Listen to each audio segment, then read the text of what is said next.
Modern Queen Tales presents Gremfeld to Brighton, A Witch's Mother. The chanting started as a low murmur, a vibration through the floorboards of our small, drafty cottage in Gremfeld. I pulled 6-year-old Andrea close to my side.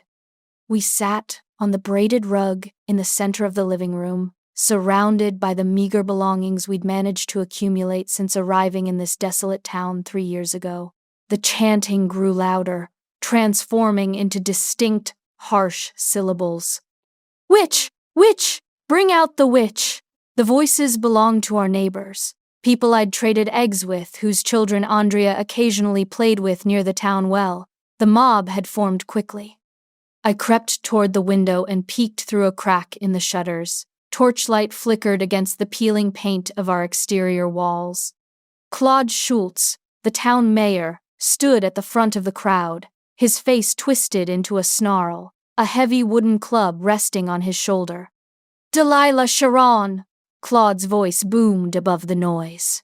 "Your spawn has brought ruin to Gremfeld. The crops fail, the mines are dry, and the sickness spreads. The elders have spoken. The witch must burn, and you with her," Andrea whimpered, burying her face in my apron. I stroked her dark curls, my hands trembling. We had no back door. The only exit was blocked by 100 angry townspeople armed with pitchforks, torches, and malice. The banging on the front door began. The heavy oak shuddered under the impact of a makeshift battering ram. Dust rained down from the ceiling rafters. I grabbed the heavy cast-iron skillet from the cold hearth, my knuckles white around the handle. I stood in front of Andrea, a desperate, futile shield against the inevitable. The door splintered. A jagged crack appeared down the middle. 2 sharp cracks, loud as thunder, echoed through the night. The sound of wood splintering stopped. The chanting ceased. I held my breath. Through the crack in the door, I saw the crowd part. A woman strode forward. She was tall, broad-shouldered, with a long, jagged scar cutting across her left cheek. She held a heavy, smoking rifle casually in one hand. She chewed on the end of an unlit cigar.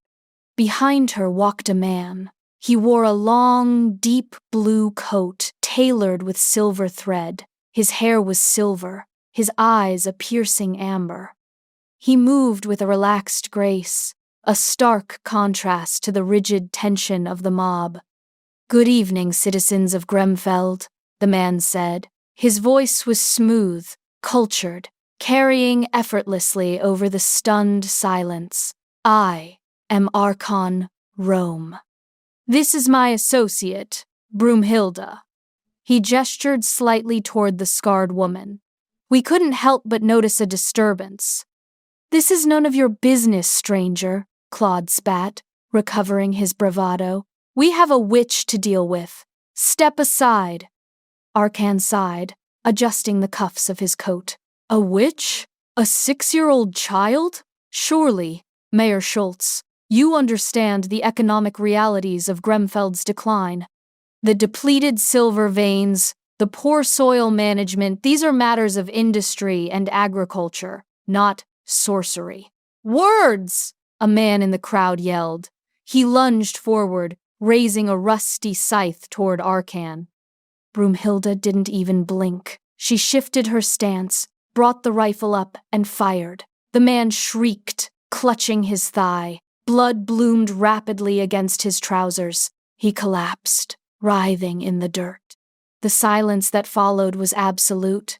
Broomhilda lowered the rifle, resting the barrel on her shoulder. "The next one goes between the eyes," she said flatly. "Who wants to argue with the intellectual again?" The mob dissolved. Torches hit the dirt, sputtering out. Footsteps retreated rapidly into the darkness. Within seconds, only Claude remained, staring at the bleeding man on the ground. He glared at Arkan, then at Broomhilda, before turning and practically sprinting back toward the center of town. Broomhilda nudged the wounded man with her boot. "Get up, tie off the leg, walk it off." The man scrambled away, dragging his injured leg behind him. Arkan turned toward our broken door. Miss Sharon, may we come in? I lowered the skillet, my arms aching. I pulled the heavy wooden bar away from the door, the splintered wood catching on my palms. Arkan stepped inside, ducking slightly to avoid the low doorframe. Broomhilda followed, scanning the room, her rifle still at the ready. Arkan's amber eyes swept over our meager surroundings before settling on Andrea, who peered out from behind my skirt. A fascinating display of local politics, Arkan observed, brushing a speck of dust from his sleeve. I apologize for the late hour. I've recently acquired the neighboring township of Brighton. Acquired? I asked, my voice hoarse. Purchased, Arkan clarified. The land, the buildings, the infrastructure. I understand you've experienced some difficulties here. Rumors reached me of a child with unusual abilities. I specialize in the unusual. He knelt, bringing himself down to Andrea's eye level. He smiled. It was a genuine, warm expression. Hello, Andrea. My name is Arkan. May I see? Andrea looked up at me. I nodded slowly. She stepped forward. She raised her small hand, her fingers curling into a specific shape. The air in front of her shimmered. A low growl vibrated in the room. A creature materialized. It was roughly the size of a large dog, covered in coarse, matted gray fur. It had a blunt snout, eyes that glowed a sickly yellow, and long, curved claws that clicked against the floorboards. I screamed, snatching Andrea back, pulling her tightly against my chest. Broomhilda swore, raising her rifle, the barrel aimed squarely at the creature's head. Arkan laughed, a bright, delighted sound. He stepped closer to the beast. The creature lunged, jaws snapping, aiming for Arkan's throat. Arkan simply raised his hand and snapped his fingers. The sound was sharp, precise. The creature vanished. Not a puff of smoke, not a fading image. It was simply gone. Incredible, Arkan murmured, his eyes wide. Raw, instinctive summoning. No focal point, no incantation, pure intent. He turned to me. She has tremendous potential, Miss Sharon. Left untrained, she is a danger to herself and anyone nearby. What do you want? I demanded, my heart still hammering against my ribs.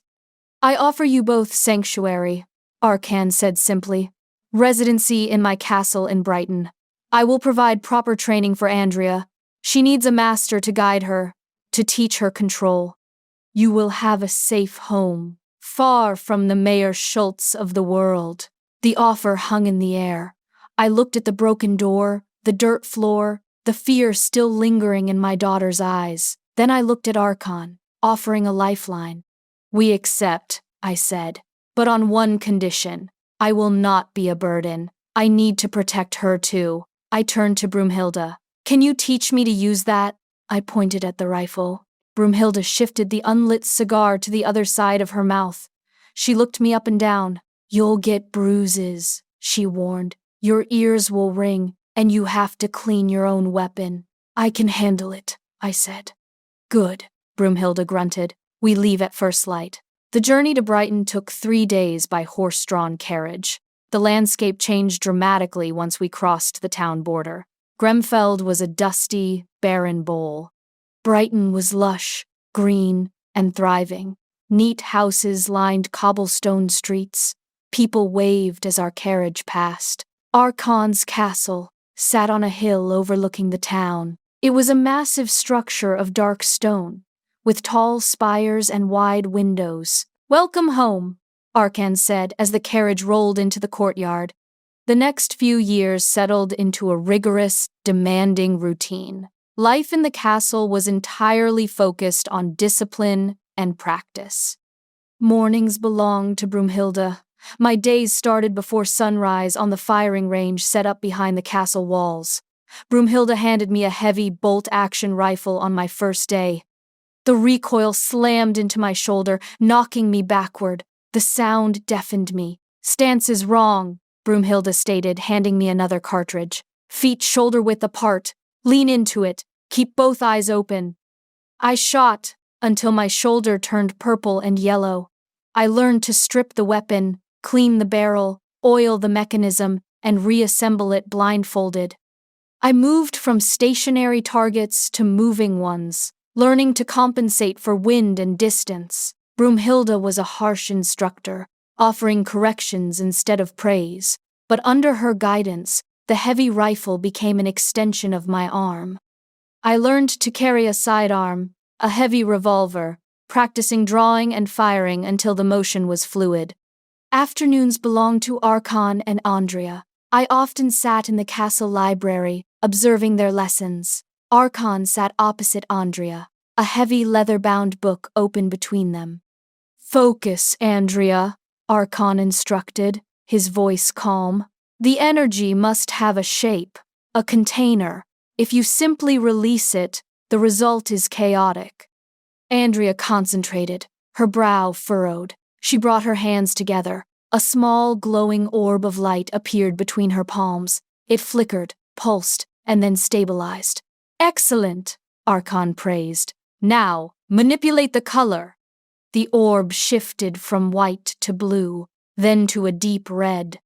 The training was intense, but outside the lessons, I quickly discovered a glaring problem.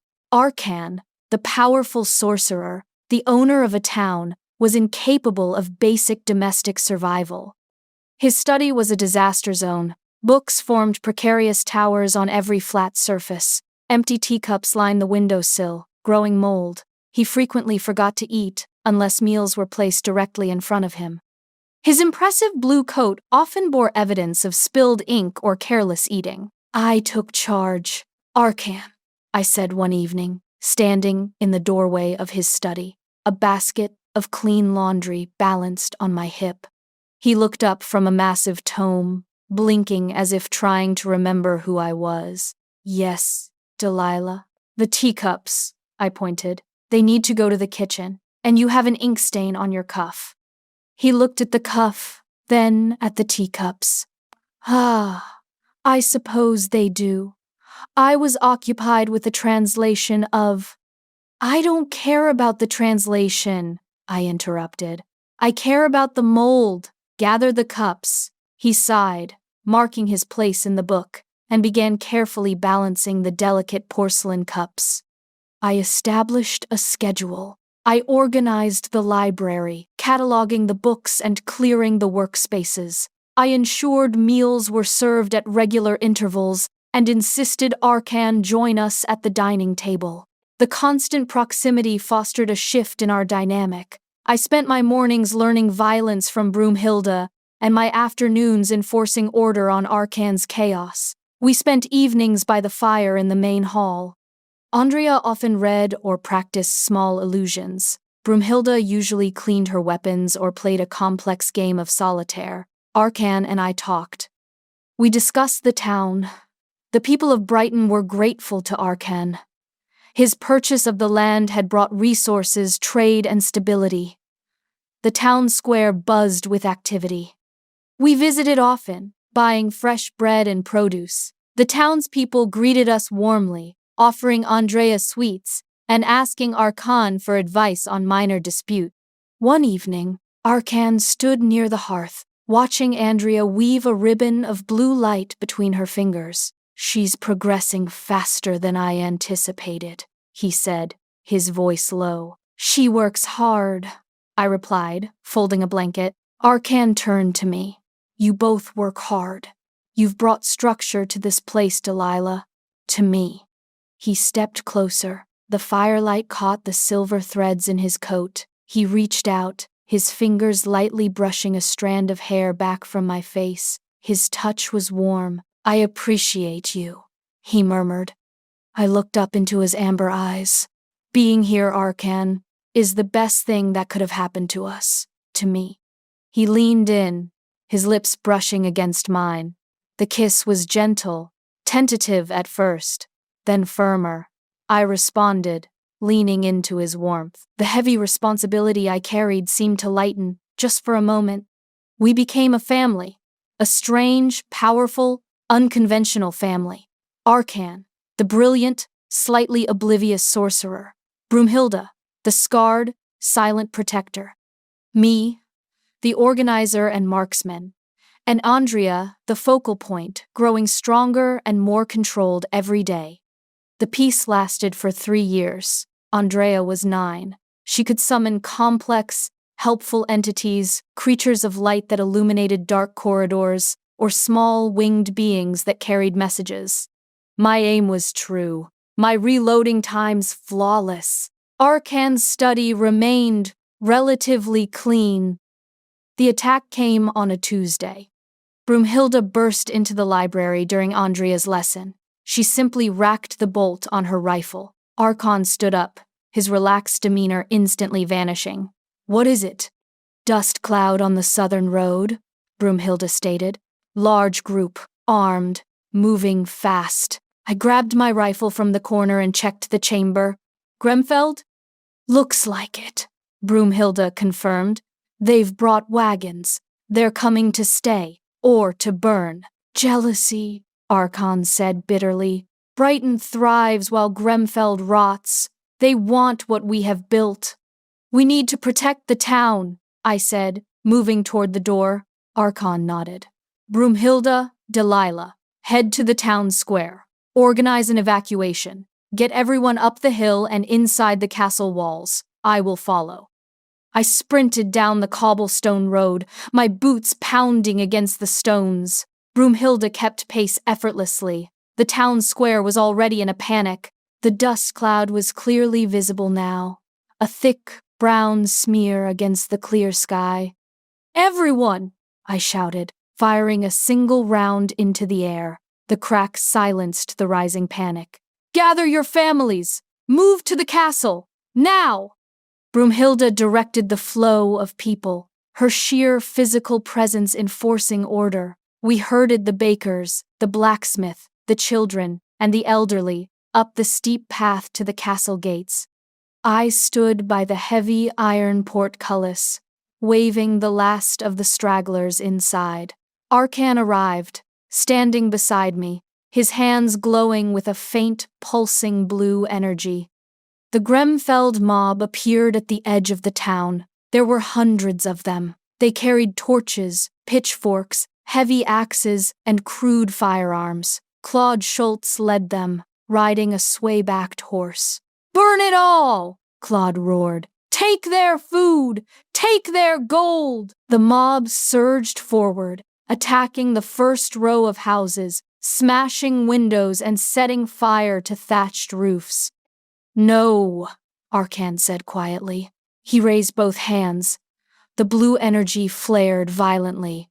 A massive, invisible force slammed into the front ranks of the mob. Dozens of men were thrown backward, crashing into the people behind them. The charge halted instantly. Broomhilda knelt behind a low stone wall near the gate. Her rifle cracked. A man holding a torch near a wooden storefront dropped, the torch falling harmlessly into a water trough. She chambered another round. Crack. Another man, carrying a heavy axe, fell. I took position next to her, resting my rifle on the stone. I sighted a man raising a crude musket toward Arkan. I squeezed the trigger. The man spun and fell. We established a rhythm. Arkan controlled the crowd with broad waves of concussive force, knocking down anyone who tried to organize a charge. Broomhilda and I provided precise, lethal overwatch, eliminating specific threats: anyone with a firearm, anyone carrying fire toward a building. The attack turned into a siege. The Gremfeld mob realized they couldn't breach the castle defenses or pass the devastating crossfire we established. They retreated to the edge of town, setting up a crude camp, maintaining a constant, harassing presence. For 2 days we defended Brighton. The townspeople huddled inside the castle, safe but terrified. Broomhilda, Arkan, and I slept in shifts on the castle walls. We repelled minor probing attacks, extinguished small fires set near the walls, and conserved our ammunition. On the third morning, I sat with Arkan in the main hall. Andrea sat nearby, her face pale, exhaustion evident in her posture. "This is unsustainable," Arkan said, rubbing his eyes. "We can hold them off indefinitely, but the town is suffering. The crops are unharvested, the shops are closed, the people are frightened." "They won't leave," I said, cleaning my revolver. "Claude has them convinced we stole their prosperity. They'll starve us out or wait for us to make a mistake." Andrea looked up. "We have to make them stop." Arkan looked at her, then at me. "She's right. Defense is a temporary solution. We need a definitive conclusion." "We attack," Broomhilda stated, walking into the hall, a fresh, unlit cigar in her mouth. "We hit the camp." "No," Arkan said. "A direct assault will result in massive casualties on both sides. I will not turn Brighton into a slaughterhouse." "Then what?" I asked. Arkan looked at Andrea. "We give them a reason to never return." We spent the afternoon preparing. Arkan and Andrea sat in the center of the courtyard, chalk circles drawn on the stone. Arkan explained the complex geometric patterns, the necessary flow of energy, the precise mental image required.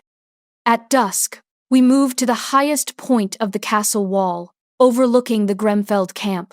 Fires dotted the landscape below. We could hear the faint sounds of arguing and the clanking of weapons. "Are you ready, Andrea?" Arkan asked. Andrea nodded, her face set in a look of grim determination. Arkan placed his hands on her shoulders. "Focus on the image, the scale, the terror. I will provide the raw power. You provide the form." The air around them dropped 10 degrees. The sky above the castle darkened rapidly, a thick, swirling mass of black clouds forming out of nowhere. A sharp, strong, citric smell filled the air. Arkan began chanting, a low, resonant language that vibrated in my chest. The blue energy flared around his hands, flowing into Andrea. Andrea raised her hands toward the sky. The clouds split. A massive tear appeared in the fabric of the air, directly above the Gremfeld camp. A roar echoed across the valley, a sound so loud it rattled the stones beneath my feet. From the tear in the sky, a creature descended. It was gargantuan, easily the size of a 3-story building. It resembled a massive, heavily armored serpent, with thick, jade scales that absorbed the light. Its head was a nightmare of jagged bone and glowing red eyes. It hit the ground near the Gremfeld camp with the force of an earthquake. The ground buckled, tents collapsed. The creature roared again, opening a maw lined with rows of razor-sharp teeth. It did not attack the people. It thrashed its massive tail, leveling a grove of trees near the camp. It reared up, its sheer size blocking out the stars, its red eyes glaring down at the terrified mob. Panic, pure and absolute, erupted in the camp. Weapons were dropped, people screamed, trampling each other in their desperation to flee. The mob shattered, dissolving into a chaotic mass of individuals running for their lives back toward the southern road, back toward Gremfeld. Claude Schultz was the first to abandon his sway-backed horse, sprinting on foot, screaming in terror. We watched from the wall as the camp emptied in minutes. Arkan snapped his fingers. The tear in the sky sealed. The massive jade serpent vanished instantly. The black clouds dissipated. The silence returned, broken only by the sound of crickets and the distant, fading screams of the retreating mob. Andrea collapsed, exhausted. Arkan caught her, lifting her gently into his arms. "It is done," he said, his voice weary. Broomhilda lowered her rifle. "They won't be back." I looked out at the empty, ruined camp, then down at the town of Brighton, whole and safe below us. I looked at Arkan, holding our daughter, and at Broomhilda, standing watch. We had built a home. We had defended it. The people of Brighton would return to their homes tomorrow. The crops would be harvested. The town would thrive. I unloaded my rifle, the metallic clicks loud in the quiet night. I hoisted the weapon onto my shoulder. Let's get her to bed, I said, turning away from the wall. Tomorrow, Arkan, you are cleaning the study. The end. If you enjoyed this quick escape, hit the subscribe button for new stories twice a week. Until then, I'll see you at the next flip of the pages.